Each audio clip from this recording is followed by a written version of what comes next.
Welatê Kurda tev xêr û bêr e, hemî madene tev zîv û zêr e, lê çi bikim îro maya ji xelkê re. Welatê Kurdan hemî çîmen e, egîd û şêr û piling tê hene, hemî heval û bi zimanên me ne.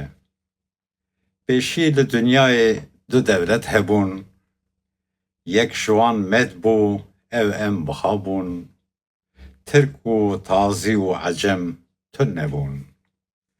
Em ne Tazî ne, ne Tirk û Rom in, xwedanê paşan e, leşker û kom in, îro wêran in, bin destê bom in. Xelkê me kuştin, avêtin çeman, begler û paşa di nav me neman. Koma milletan eman û eman. Koma milletan maqey tu gerî, çavê te kor e, tu li me nanerî, yaxud dijminî, tu ji me nagerî. Koma milletan hûn pûlperest in, derheqê me de hûn qewî sist in.